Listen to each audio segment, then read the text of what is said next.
We're here live at the No Kings protest in Los Angeles. It's loud. They've got a lot of cowbell. And I saw that you have maybe my favorite sign today. Oh, I love that. Yeah, it's a good reminder. You know, ice melts under pressure, under the heat of the revolution, and my butt crack. Tell us what brings you out today. I'm just reminded that these are the same types of insecure little boys that called me names in elementary school, and now they've just put on suits and call themselves officials. So I'm out here we're not going to be shrunken. We're not going to be silenced. And nice.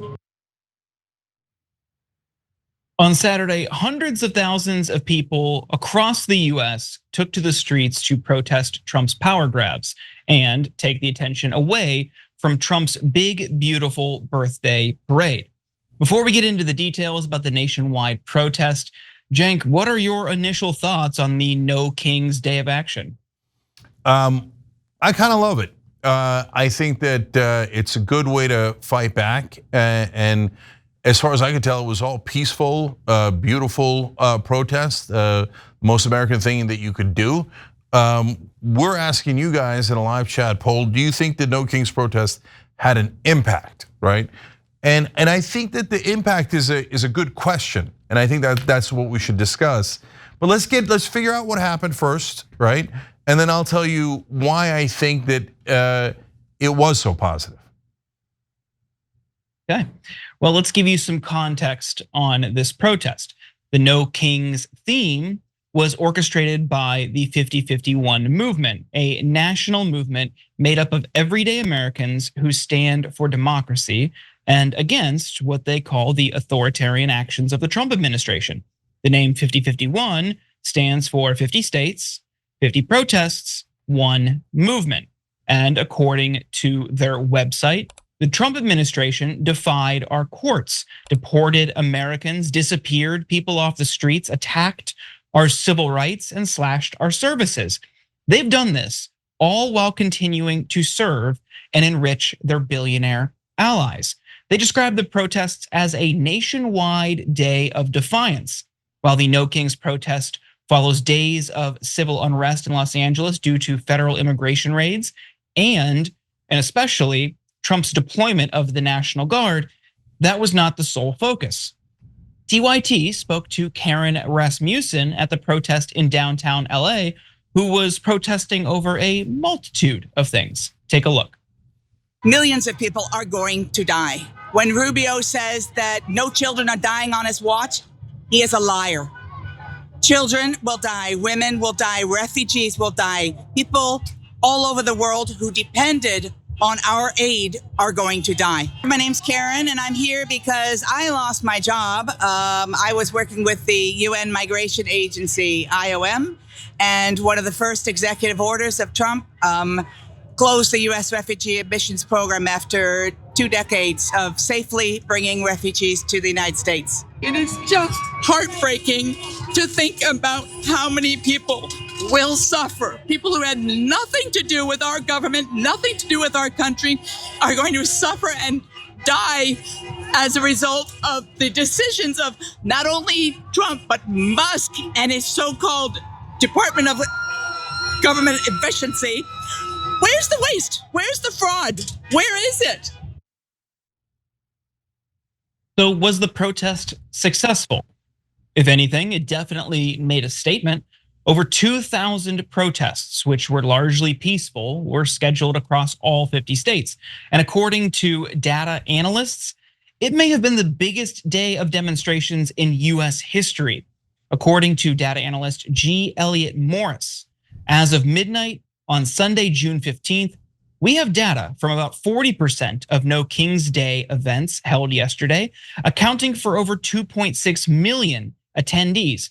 According to our back of the envelope math, that puts total attendance somewhere in the 4 to 6 million people range. That means roughly 1.2 to 1.8% of the US population attended a No Kings Day event somewhere in the country yesterday. Now, Trump tried to play it cool last week. Take a look. What do they call it? No kings? No kings. I don't feel like a king. I have to go through hell to get stuff approved. A king would say, I'm not going to get this. A king would have never had the California mandate to even be talking to him. He wouldn't have to call up Mike Johnson and Thune and say, fellas, you got to pull this off. And after years, we get it done. No, we're not a king. We're not a king at all. Thank you very much. But it's safe to say this was a massive hit to Trump's ego, especially when you look at his parade's attendance. You can see the comparison here. All the way down, I don't know if you could see it, it's so small. 250,000, maybe at best. We'll get into that in the next block. But 4 to 6 million, and likely much more, for the No King's Day parade. Now, Trump's communications director, Stephen Chung, made the claim that 250,000 people were present. But MSNBC's Vaughn Hilliard, who was present, claims there were far fewer people there. Hours after the protests took place, however, Trump took to Truth Social and ordered ICE to hit harder in Democratic-run cities, posting every day, the brave men and women of ICE are subjected to violence, harassment, and even threats from radical Democrat politicians. But nothing will stop us from executing our mission and fulfilling our mandate to the American people. ICE officers are herewith ordered by notice of this truth to do all in their power to achieve the very important goal of delivering the single largest mass deportation program in history. We must expand efforts to detain and deport illegal aliens in America's largest cities, such as Los Angeles, Chicago, and New York, where millions upon millions of illegal aliens reside. There and other such cities are the core of the Democrat power center, where they use illegal aliens to expand their voter base, cheat in elections, and grow the welfare state. These radical left Democrats are sick of mind, hate our country, and actually want to destroy our inner cities. And they are doing a good job of it. There is something wrong with them. Now, Cenk, there's a lot here. I'd love to hear your thoughts, but maybe my first question is, do you think Trump wrote the word herewith? That's less likely. Okay, I like that bit of investigative reporting you did there to figure out that maybe Trump didn't write that exactly. So, all right. First of all, overall I love protests. I've organized, I don't know, a dozen protests. I think what the civil rights movement did was perfect and beautiful. I believe in civil disobedience. So I do get frustrated with two things that sometimes happen at protests that, thank God, didn't happen here at all. Okay, so number one is sometimes when people that are not being productive go and burn Waymos or American flags or something. Don't. We want America to be on our side. We don't want America to be against us. Don't help Trump by putting out a bad image of all the protesters with bad actions from just a couple of people. So in this case, they didn't. It was beautiful, it was peaceful. It was America showing up and going, we don't want this. We don't want Marines in the streets of our American cities. We don't want Donald Trump trying to violate the Constitution at every turn, etc. So amazing. Number two is I get a little frustrated these days that people don't get a step two. You come to a protest, yes, but how are we actually going to get Trump out of power, right? But in this case, I think that there was two things that made it powerful. One is, look, just as always, the reason why I like protests is it shows camaraderie. All these Americans, 4 to 6 million Americans showing up in big cities, small towns, and that's powerful. We covered the military parade and the No Kings protests on the Young Turks live on Saturday. I co-hosted with Ben Cohen from Ben & Jerry's, and then we had a bunch of experts on. By the way, you should check out Colonel Lawrence Wilkerson's interview in the middle of that coverage. It was haunting about his time as chief of staff to Colin Powell and how there's a small group of people in this country who are always pushing for war. And so if you're a member, you can check it out anytime. And I think we've got those interviews up on The Conversation, which is another channel that the Young Turks have. So, but as we were doing that, the camaraderie is always great. And here, I'll read one comment from one of our members that I think summarizes it well. Casey Progressive wrote in, yes, it had an impact. If nothing else, it was a morale boost of our community. I know personally it was powerful to see how many of us are in my community, and we are far more than they think. So especially in those small towns. So that was perfect. And I thank you for participating and for seeing that. And by the way, you could become a member at tyt.com/join. The members do the shows with us, or you could hit the join button below on YouTube. Okay, so Ojeda also joined us. Richard Ojeda's on Rebel headquarters, but he's also running in North Carolina 9. He's part of the Rebellion PAC. He's joined the Rebellion. And he talked about how in Fayetteville, North Carolina, there was 500 people that showed up in this tiny little town. So that kind of camaraderie is great. Number 2 is, in this case, it was on the same day as the military parade.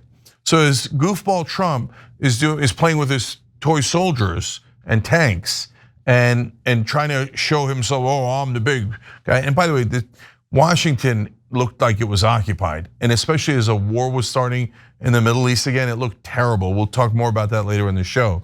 And then meanwhile, you had all these millions of Americans showing up saying, we don't want it. We don't want the militarization. We don't want it inside the country. We don't want the wars outside the country. We don't want you to violate the Constitution. Perfect. So I'm curious what the audience that's watching live. We do this show live 6 to 8 p.m. Eastern every day. The poll was, do you think the No Kings protests had an impact? Let's take a look. 75% yes, 25% no. I get the 25%. I get people get frustrated. Protest, then what do we do, right? But the protest itself today was part of the action of showing the juxtaposition between Trump's militarism and actual Americans saying we don't want that kind of militarism. That's not America, right? And to me, when you get to the substance of it, look, we covered Tim Dillon earlier today, Jordan, and he's totally against the Iran war. He voted for Trump, but he's against the Iran war, and he's like, this is not any American priority at all. But before that, he was talking about immigration, and in immigration, he was like, look, if all they did was arrest criminals that were undocumented immigrants, MS-13, human smugglers, etc., or people that had just come across the border, that would be super popular. But once you start going in the middle of the country and taking people out of their high school graduations and restaurants, and then you bring in the military to do it, American people aren't gonna like that. And he's 100% right. I think that he's right on both of those counts.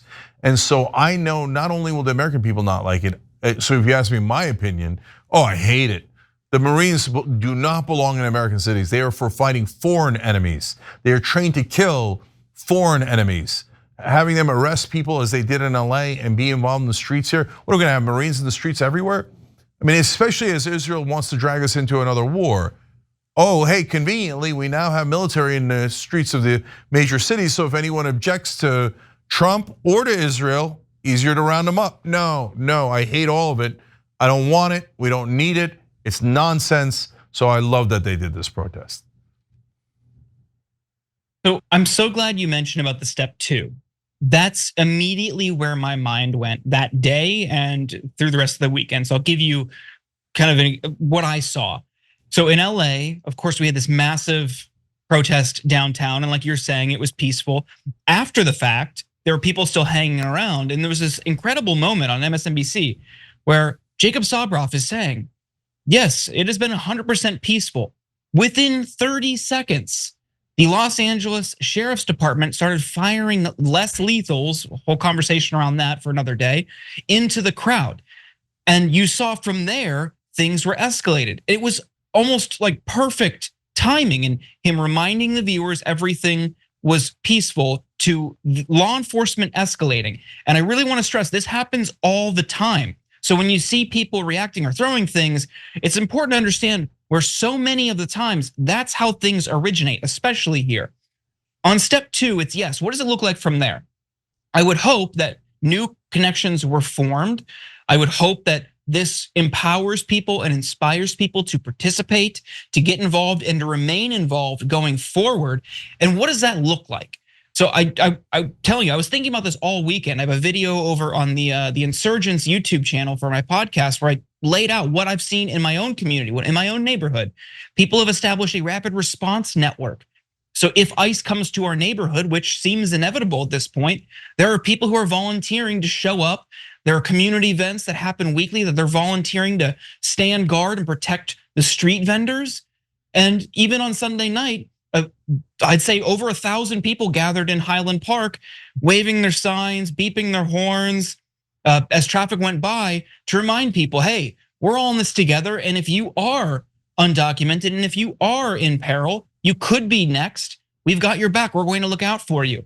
It's going to take more than that. And I would encourage everyone to, if you're not here, and if you're not even in one of those democratic cities that they're going after, start to build that infrastructure proactively before ICE and DHS comes to your town. So when they single out these towns, New York, Chicago, LA, they're doing it to drive a political narrative. But if you look at the data, Pew Research did a study and they published it in 2024, relying on data from 2022 that showed where undocumented people live in the United States. The top 2 and 3 after California in terms of states with the most undocumented people are Florida and Texas. You don't see Trump talking about those 2 states because it doesn't fit their narrative. They want to go after sanctuary city laws, which just precludes local law enforcement from participating in DHS and ICE raids. That's all it is. And they use that as pretext to demonize an entire city, cities of millions of people, and convey a false pretense and mislead viewers, especially in right-wing media, about the realities on the ground here. What you're seeing here is inspiring. And what you're going to see in Chicago when things get amped up there and in New York are going to be similar. People don't want federal agents and Marines and the National Guard coming in and ripping people off the streets and sending them to God knows where. They don't have due process in these situations. It is invasive, it is scary, it can be dangerous at times. So I would encourage all of you to proactively start to organize in your community for when ICE eventually comes to your town. Yeah, so I want to build on that a little bit. First, on the protesters, somebody had the, a parody of the "Don't Tread on Me" flag. I love that. Yeah, what happened to "Don't Tread on Me"? The Marines in streets of American cities is definitely treading on us. Okay, so way to point that out. Look, I would say to you, if you're going to go to a protest against Trump, bring as many American flags as you can. We represent Americans. We are America. This is America saying you're violating our Constitution, our laws, our traditions, our customs. Okay, so and I want to back up what Jordan said.